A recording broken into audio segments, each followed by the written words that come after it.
This neat little pouch holds my essentials for when I go to class. In here, I've got my scissors, I have a pencil, and I have a rotary cutter. And I'll show you how to make one now. So I've cut 4 pieces of fabric out, 2 for the outside, which will go on the front of the zip, and I've got 2 that go on the inside as the lining. So when they're placed like that, that's what they will look like. Now the measurements I've taken using a zip that's 24 centimeters long. I've gone for a zip that's going to be longer than the fabric I need. So the stopper and the pull are outside of my fabric. And in this case, my fabric is cut at 17 centimeters by 22 centimeters. I could have gone up to 18 centimeters actually, and it would have been fine. I'm going to lay the fabric out so that they're good sides together, and this will be just for the first side. You won't do this for the second side. If you lay them down like that, you can place a couple of pins in there, and that will hold your fabric together. And once you've done that, you can just fold this one back, put the good side of the zip facing upwards like that, and then lay that down on top. Make sure the pull is well out of the way, and so is the stopper. Grab a couple more pins and pin the lower end of the zip tape, not the top end, the lower end of the zip tape to the fabric. And that way, when you sew this down, you won't have to remove any of the pins. Now for this project, we need to use a zip foot, and it's a little bit different from the foot that you have on your machine. If I press the button at the back, I can release the J foot, which is the regular zigzag foot, and you can see the difference. So the whole of the zip foot sits like this on the zip. That side edge hovers over the zip coils. They don't actually rest on the zip coils. They're just sort of like a bridge hovering over the zip coils, which means this sits and glides along the edge of the coils like that. And while that's gliding along, can you see that hole there? That's where the needle can pierce into the fabric, and then we can get a nice close row of stitches. So let's lift that press foot back and bring that back in. Lay that down there, and we'll start sewing. And make sure you do a back stitch.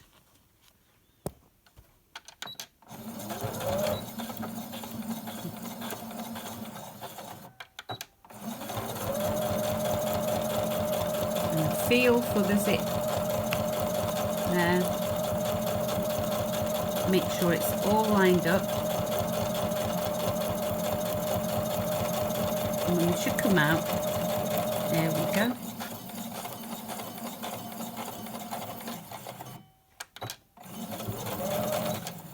And there we are. Needle out. And you can cut that away. And you get a beautiful straight row of stitches.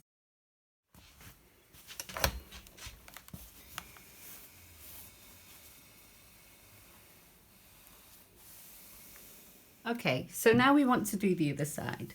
So we'll do the same thing. We need to lay the good side of this fabric, the outside, together with the other one. And we lay it on top over there. And we're going to have a little bit of a gap here. Flip it all over. Should all be lined up. And then put the good sides of the linings together. And make sure they marry up at the top there. Grab it all and flip it over. Just make sure it's all tucked in, matches up. Just hold on to that, and I'm going to place a couple of pins on this side of the zip, so we don't have to worry about removing pins while we're working. I'm going to take the zip foot out, move it along, and put the presser foot down onto the bar there, like that. Just move the thread over to that side now. So if I place presser foot down like that, and then do a back stitch and come all the way down there.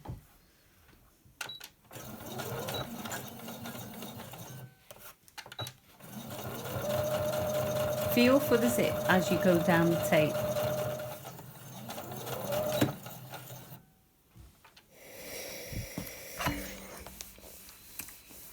So I'm going to pin the zip down like this so it stays downward, because this is the outside, and when I finish sewing I want the zip to be popping upwards like that. What I need to do now is flip all of this over, so I've got the lining on one side and I've got both front panels on that side. I'm going to sew all the way around. I need to leave a turning hole, and I'm going to leave that turning hole inside the lining. So if I place a pin there just for the moment, there, and I always place them, as you know, out away from my sewing lines. Place them away from my sewing lines.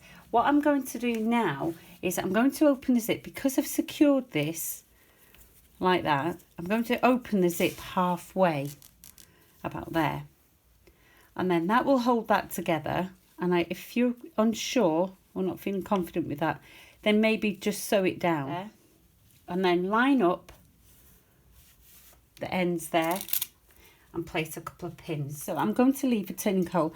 I like to leave the turning holes on the side rather than at the bottom. I'll take that back to the machine and sew all the way around. Now I don't need the zip foot anymore, so I'll release that, get rid, and come back to the standard zigzag foot.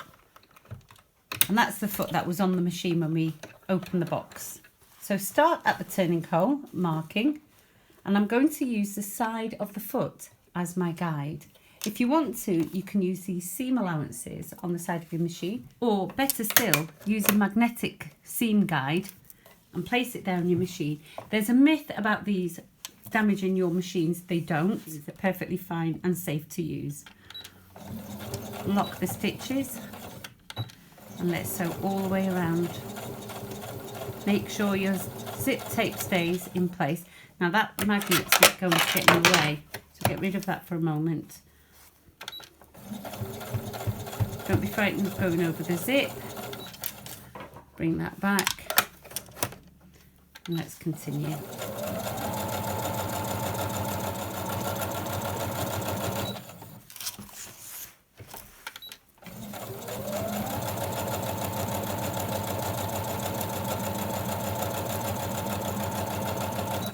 Coming up to the zip tape again.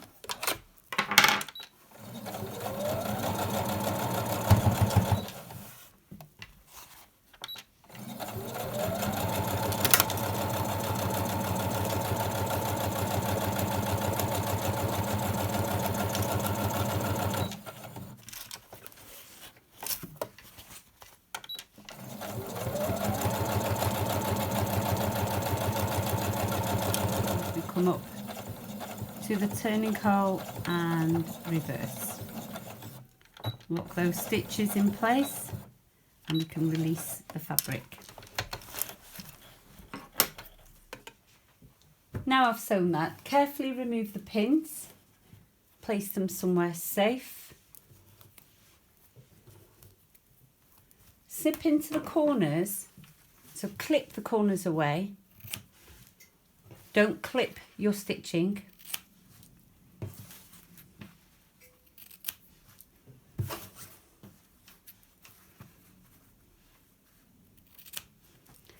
And then grab these pins. We can snip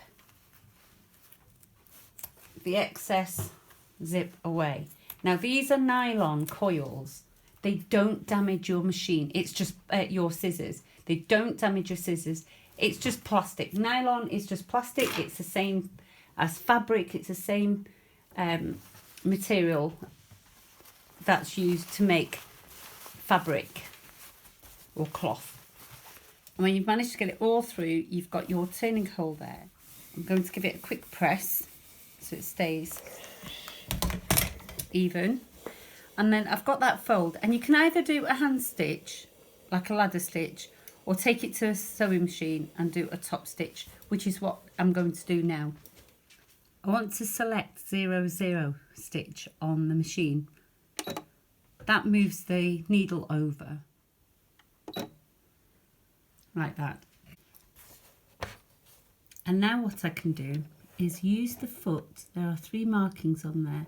I'm going to use that centre groove to position the opening. So it starts there. Position the opening right in the centre there. Place it down.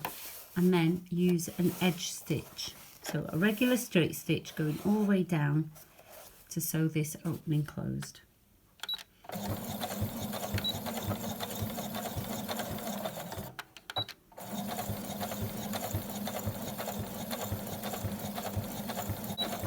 Lock the stitch.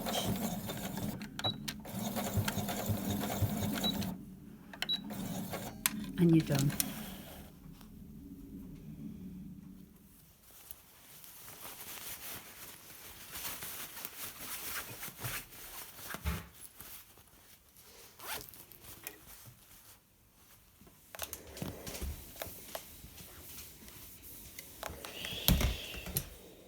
And now what I'm going to do is place my scissors, my rotary cutter like that on top of the bag. I think I should be okay to draw my line there. Just line it up at the bottom there, like that.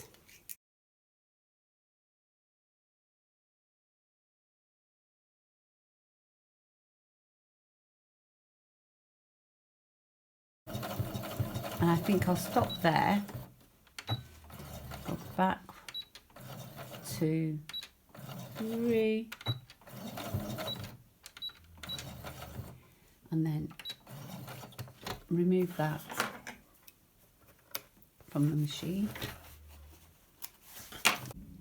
And because I've actually got space, I think I can pop another line in there to put in my marking pen, which I'm going to do.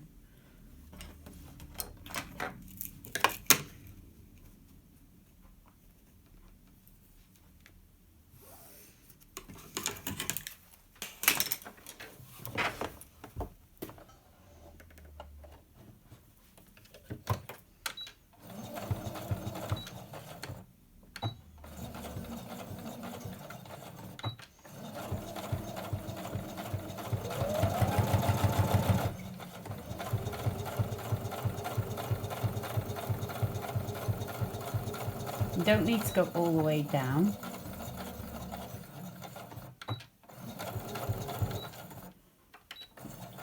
Lift that up.